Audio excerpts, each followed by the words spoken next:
Hi friends, இன்றைக்கி நான் உங்களுக்கு ஷேர் பண்ணக்கூடிய வீடியோ என்ன அப்படின்னு பார்த்தீங்கன்னா, ஸ்கின்னுக்கும் ஹேருக்கும் ஏற்ற மாதிரி ஒரு சூப்பரான ட்ரிங்க் தான் ஷேர் பண்ண போகிறேன். ஆக்சுவலி இதை ரீசன்ட் டேஸாக தான் நான் ட்ரை பண்ணிகிட்ருக்கிறேன். ஸ்கின்னுக்கும் சரி ஹேருக்கும் சரி ஒரு பெஸ்ட்டு ரிசல்ட் தெரிஞ்சது. ஸோ அந்த மேஜிக் ட்ரிங்க் என்ன அப்படின்னு சொல்லிட்டு வீடியோக்குள்ளே போய் பார்த்துடலாம் வாங்க. முதல்ல ஒரு கைப்பிடி அளவு கருவேப்பிலை எடுத்துக்கலாம். முடி கொட்டுதா உடனே கருவேப்பிலை சாப்பிடுங்க அப்படின்னு சொல்லுவாங்க. பட் கருவேப்பிலை முடிக்கு மட்டும் இல்லாமல் ஸ்கின்னுக்கும் நன்மை செய்யக்கூடிய ஒரு விஷயம்தான். ஏன்னா அதில் இருக்கிற அளவுக்கு அதிகமான கால்சியம் நம்மளோட ஸ்கின் ப்ளஸ் ஹேர் ரெண்டுக்குமே ஒரு தேவையான பொருள் தான். இப்போ அடுத்ததா ஒரு கைப்பிடி அளவு புதினா.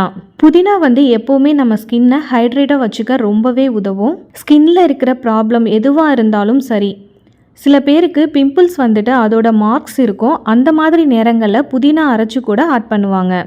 ஸோ அதே பெனிஃபிட்ஸ்க்காக தான் நம்ம இந்த ஜூஸ்லையும் புதினா ஆட் பண்ணுறோம். அடுத்ததாக கொத்தமல்லி இலைகள். கொத்தமல்லி இலைகளை அதிகமான விட்டமின் சி இருக்குது. ஸோ இந்த விட்டமின் சி நம்ம ஸ்கின்னை எப்போவுமே க்ளோவிங்காக வச்சுக்க உதவும். இப்போ இது எல்லாத்தையுமே நல்லா வாஷ் பண்ணிவிட்டு தனியாக எடுத்து வச்சுக்கலாம். அப்புறமா ஒரே ஒரு லெமன் மட்டும் எடுத்துக்கோங்க. கடைசியாக ஒரு துண்டு இஞ்சி. இஞ்சி எப்போவுமே நம்ம வயிற்று பிரச்சனைகளுக்கு ஒரு நல்ல சொல்யூஷன் தரும். ஸோ அதனால் இதை நம்ம ஆட் பண்ணிக்கிறோம். இப்போது மிக்ஸி ஜாரில் கருவேப்பிலை, கொத்தமல்லி, புதினா, இஞ்சி, அப்புறமா லெமன்.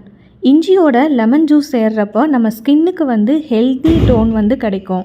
இப்போது இது எல்லாத்தையுமே சேர்த்து கொஞ்சமாக தண்ணி சேர்த்து அரைச்சி எடுத்துக்கலாம். இப்போது இதை நல்லா அரைச்சி எடுத்துட்டோம். இப்போது ஃபில்ட்ரு பண்ணிவிட்டு நம்ம குடிக்கலாம்.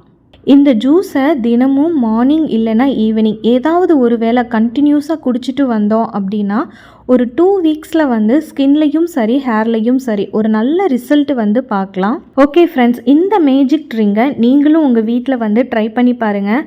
பார்த்துட்டு உங்களோட ஃபீட்பேக் என்ன அப்படின்னு சொல்லிட்டு கமெண்ட்ஸில் சொல்லுங்கள். தேங்க்யூ.